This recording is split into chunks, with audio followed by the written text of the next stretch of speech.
Rome had survived tyrants before. It had endured wars, assassinations, and bloodshed. But nothing prepared the empire for what would happen when absolute power met absolute madness. This is not a story of passion. This is not a story of romance. This is a story of control, terror, and public humiliation used as weapons. Because under Emperor Caligula, the women of Rome were not just victims of cruelty. They were tools. And what he did to them was not always fatal. In many cases, it was worse than death. Gaius Julius Caesar Germanicus history remembers him as Caligula. But before he was emperor, before he was feared, he was a child raised in terror. His father, the beloved general Germanicus, died under suspicious circumstances. His mother was exiled. His brothers were imprisoned and starved to death. Caligula survived by learning one lesson early. Power decides who lives, who suffers, and who is remembered. By the time he became emperor in 37 AD, Rome celebrated. They thought the nightmare was over. They were wrong. At first, Caligula ruled kindly. He freed prisoners. He honored the Senate. He appeared merciful. Then came the illness. Ancient historians describe a severe fever, after which Caligula changed completely. Whether it was brain damage, paranoia, or long-suppressed trauma, the result was the same. Caligula no longer wanted respect. He wanted submission.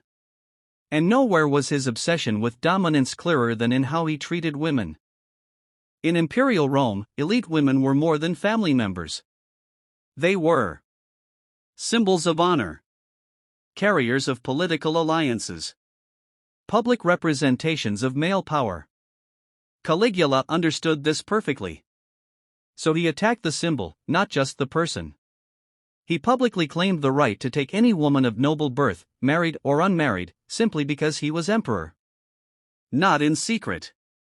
Not in whispers. But openly. At banquets. At public ceremonies. In front of husbands who could do nothing. The humiliation was the point. Roman sources describe a chilling pattern. Caligula would invite senators and their wives to lavish feasts.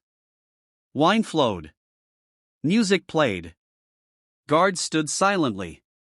Then, without warning, Caligula would select a woman.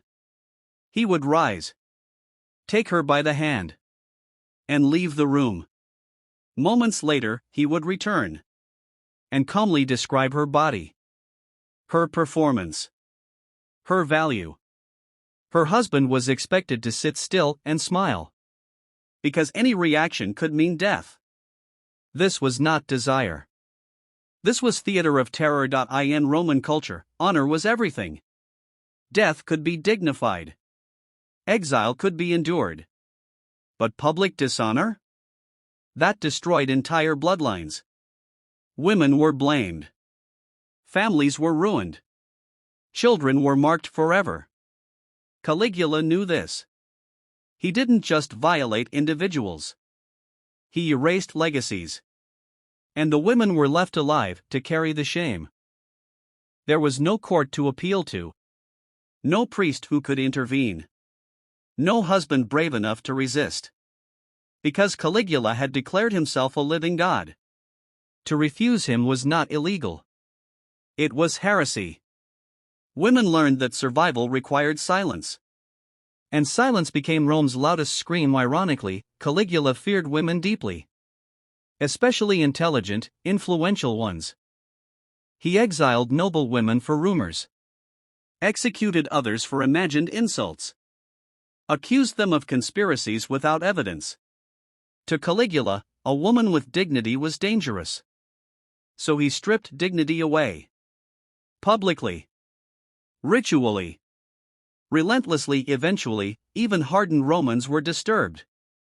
Not because Caligula was immoral. Rome tolerated cruelty. But because he was uncontrolled. He broke traditions that kept power stable.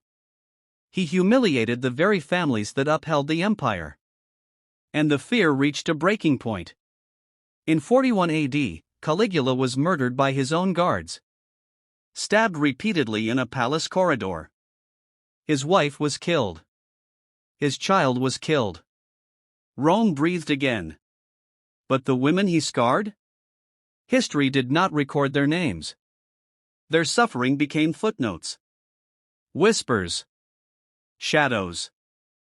Caligula's reign lasted less than 4 years. Yet its lesson echoes across centuries. When power faces no limits. When leaders view people as objects. When humiliation becomes policy. Cruelty doesn't need justification. It becomes entertainment. And the victims are told to endure it quietly. The women of Rome did not fall in battle. They were not executed for treason. They were broken to send a message. And that message was simple. Absolute power does not need mercy. It only needs silence. If this story changed how you see ancient Rome, like, subscribe, and share this documentary. Because history doesn't repeat itself. It waits for us to forget. Caligula never needed chains. The women of Rome lived inside an invisible prison. One built from fear, law, and silence. They walked freely through marble halls. Attended banquets. Smiled at ceremonies. But every step was watched. Every breath belonged to the emperor. A noblewoman could not flee Rome. Leaving the city required permission. Leaving the empire was treason. And Caligula made sure they understood one truth: in Caligula's Rome, beauty was no longer a blessing. It was a sentence. Women known for elegance or grace were noticed. And being noticed was dangerous. Court officials kept mental lists. Who was admired? Who was whispered about? Who caught the emperor's eye? No invitation was random. No banquet was innocent. A woman praised too openly might find her family suddenly promoted or destroyed. Because Caligula enjoyed reminding Rome that desire was power, Roman masculinity was built on honor. A man was judged by his household, his wife's virtue, his ability to protect. Caligula shattered this identity deliberately. Husbands were forced to watch their authority dissolve. To protest was suicide. To resist was execution. To remain silent was survival. So they learned to look away. And that silence haunted Rome far more than screams. Caligula's cruelty did not stop at noble women. Even his own sisters, Drusilla, Agrippina, Livilla, were dragged into the theater of power. Drusilla was elevated above all women. Treated like a queen. Rumored to be the only person Caligula loved. When she died, he collapsed. Rome mourned. But what followed terrified the empire. Caligula demanded divine honors for her. Because even in grief, he needed control over the memory of a woman. Some women were punished not for what they did, but for what Caligula imagined. A look interpreted as disrespect. A rumor taken as betrayal. A family connection seen as threat. Exile followed. Property seized. Reputation destroyed. They were not killed. They were erased. And in Rome, erasure was worse than death. Rome was not innocent. The city watched. Servants whispered. Guards stood still. Senators voted silently. Why? Because Caligula taught them fear more effectively than any tyrant before him. He blurred the line between legality and madness. And when rules disappear, people obey out of instinct. Modern minds ask, why didn't they resist? But resistance required allies. And Caligula isolated everyone. Women had no legal voice, no political protection, no physical defense. Their survival depended on remaining unnoticed. And in Caligula's Rome, being invisible was the only form of freedom.